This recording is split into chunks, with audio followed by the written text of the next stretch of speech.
Welcome to the channel. इस तरह के सेंटेंसेस आपने कई बार सुने होंगे, जैसे अगले महीने इलेक्शन होना तय है, आज तेज बारिश होने का इम्कान है, ऐसा लग रहा है कि दरवाजे पर कोई है, सोच में तब्दीली की ज़रूरत है, यहाँ पहले एक पार्क हुआ करता था। ये कुछ ऐसे सेंटेंसेस हैं जिनका इस्तेमाल हम अपनी डे टू डे बातचीत में अक्सर करते हैं। लेकिन क्या आपको पता है कि ये सभी सेंटेंसेस हम देयर की हेल्प से बना सकते हैं? जी बिल्कुल, THERE वाला देयर। तो आज की क्लास में हम देयर के कुछ ऐसे यूजेस सीखने वाले हैं जिनकी हेल्प से हम ऐसे सेंटेंसेस बहुत आराम से बना सकते हैं। सबसे पहले यूज है देयर इज टू बी का। इसका मतलब होता है होना तय है, यानी होना लाजमी है। इसका यूज हम तब करते हैं जब किसी चीज का होना तय हो चुका हो। सबसे पहले इसका रूल समझ लेते हैं, बहुत सिंपल है। सबसे पहले लिखना है there is to be plus last पे हम लिखेंगे नाउन। जिस भी चीज के बारे में आप बोल रहे हैं ये होना तय है, उसे लिखेंगे हम देयर इज टू बी के बाद। जैसे कल टेस्ट होना तय है। जब किसी चीज का होना तय होता है तो हम यूज करते हैं देयर इज टू बी का। तो यहाँ पे हम देयर इज टू बी लिखेंगे क्योंकि इसका मतलब है होना तय है। और जिस चीज़ का होना तय है वो हम लास्ट में लिखेंगे, यानी कि देयर इज टू बी के बाद। अब यहाँ पे किस चीज़ का होना तय है? टेस्ट का ना। तो हम लिख देंगे टेस्ट कब होना तय है? कल। कल मतलब टुमारो। तो पहला सेंटेंस हमारा कंप्लीट बनेगा इस तरह से, there is to be a test tomorrow. काफ़ी इजी है, आप बहुत आराम से ऐसे सेंटेंसेस बना लेंगे। नेक्स्ट एग्जाम्पल देखते हैं। अगले महीने इलेक्शन होना तय है। There is to be an election next month. There is to be हमें ये बताता है कि किसी चीज़ का होना तय है, और इसके बाद हमने लिखा इलेक्शन नेक्स्ट मंथ। यही सेंटेंस अगर आपको पास्ट में बोलने हो तो आप फिर किस तरह ट्रांसलेट करेंगे, देखते हैं। कल टेस्ट होना तय था। तब आप देयर के बाद इज नहीं लगाएंगे, बल्कि उसकी जगह पे हम यूज करेंगे वॉज का। आपका सेंटेंस फिर कुछ इस तरह से होगा, there was to be test yesterday. There was to be a test yesterday. Present में हम इज का यूज करेंगे और पास्ट में हम वॉज का यूज करेंगे। टुमारो का मतलब भी होता है कल, और यस्टरडे का मतलब भी होता है कल। जब हम आने वाले वक्त की बात करते हैं तो हम यूज करेंगे टुमारो का, और अगर गुजरे हुए वक्त की बात करते हुए हम यूज करेंगे कल का, तो फिर हम लिखेंगे यस्टरडे। इसी तरह अगर हमें बोलना हो कल मीटिंग होना तय है, there is to be a meeting tomorrow. इसी तरह पिछले हफ्ते प्रोग्राम होना तय था, there was to be a programme last week. So there is to be का मतलब होता है किसी चीज का होना तय है। नेक्स्ट है हमारा there is likely to be. There is likely to be का मतलब होता है इम्कान है। इसका यूज़ हम तब करते हैं जब किसी चीज़ के होने का इम्कान हो, यानी कि पॉसिबिलिटी हो लेकिन श्योरिटी ना हो।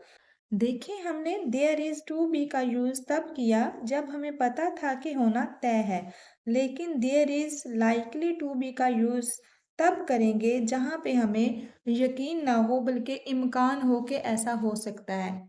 तब हम यूज़ करेंगे there is likely to be. इसमें सिर्फ हमने ऐड किया है लाइकली को, ठीक है। तो इसका मतलब है इम्कान है लेकिन श्योरिटी नहीं है। इसका यूज़ किस तरह से हम करेंगे? सबसे पहले हम लिखेंगे there is likely to be plus हम नाउन लिखेंगे। एग्जाम्पल्स की मदद से समझते हैं कि ऐसे सेंटेंसेस को कैसे ट्रांसलेट करना है। जैसे आज बारिश होने का इम्कान है, there is likely to be means होने का इम्कान है, there is likely to be. किस चीज़ के होने का इम्कान है? बारिश का, तो लिख लेंगे रेन। कब? आज। आज के लिए लिख लेंगे today. There is likely to be rain today. उस रास्ते पर ट्रैफिक होने का इम्कान है। अब इस सेंटेंस को हम कैसे लिखेंगे? इम्कान है, इसके लिए हम लिख लेंगे there is likely to be. रास्ते पर ट्रैफिक होने का इम्कान है, तो रास्ते पर ट्रैफिक के लिए लिख लेंगे traffic on this road. Sentence कुछ इस तरह से बनेगा, there is likely to be traffic on this road.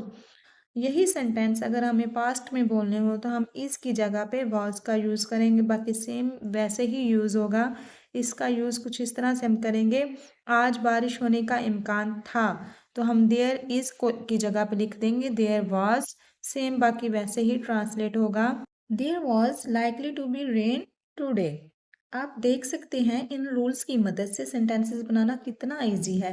Present की बात करनी हो तो आप इज लगाएंगे और पास्ट की बात करनी हो तो आप वाज का यूज करेंगे। नेक्स्ट है हमारा there used to be. There used to be इसका मतलब होता है पहले हुआ करता था। देयर यूज टू बी पहले हुआ करता था। इसका यूज हम वहां पे करते हैं जो चीजें पहले हुआ करती थी लेकिन अब नहीं है।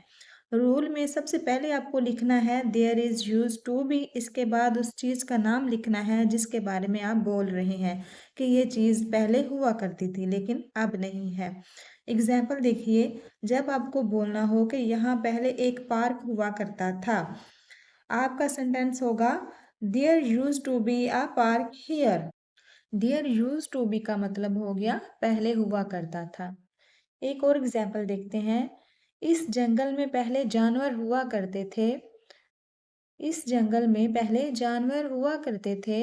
There used to be animals in this forest. इसी तरह अगर हमें बोलना हो इस जगह पर पहले एक स्कूल हुआ करता था, there used to be a school at this place. There used to be a school at this place. गांव में पहले एक लाइब्रेरी हुआ करती थी। There used to be a library in the village. गांव में पहले एक लाइब्रेरी हुआ करती थी। There used to be a library in the village. Next है देयर नीड्स टू बी, जरूरत है। There needs to be means जरूरत है। जब हम ये बोलना चाहते हैं कि किसी चीज़ की ज़रूरत है या ऐसा होना चाहिए, तब आपको यूज़ कर लेना है देयर नीड्स टू बी का। इसका यूज़ हम वहाँ पे करते हैं जहाँ पे हम मानते हैं कि किसी चीज़ की ज़रूरत है। वो कोई चीज़ इंसान भी हो सकता है या फिर कोई एक्शन भी हो सकता है। Action means main verb. तो इसके रूल में आपको सबसे पहले लिखना है there needs to be plus noun या फिर एक्शन। एग्जाम्पल्स देखते हैं, यहाँ बिजली की ज़रूरत है। There needs to be electricity here. There needs to be electricity here. हर गांव में एक डॉक्टर होना चाहिए। हर गांव में एक डॉक्टर होना चाहिए। There needs to be a doctor in every village. There needs to be a doctor in every village.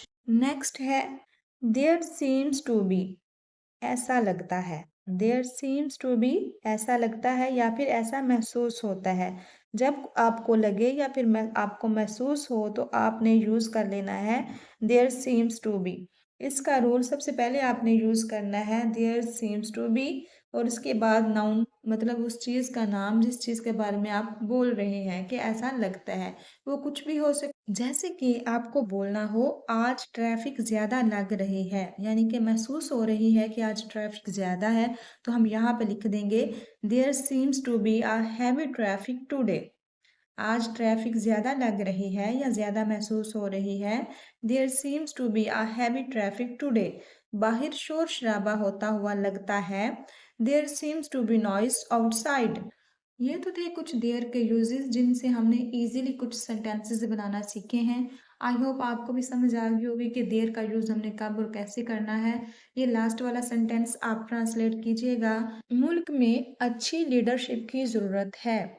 I hope आज की वीडियो भी आपको अच्छी लगी होगी, कुछ नया सीखा होगा। अगर वीडियो अच्छी लगी है तो वीडियो को लाइक कर दें और चैनल पर न्यू आए हैं तो चैनल को सब्सक्राइब कर लें ताकि हर न्यू आने वाली वीडियो का नोटिफिकेशन आपको मिल सके। मिलते हैं नेक्स्ट वीडियो में। Thanks for watching.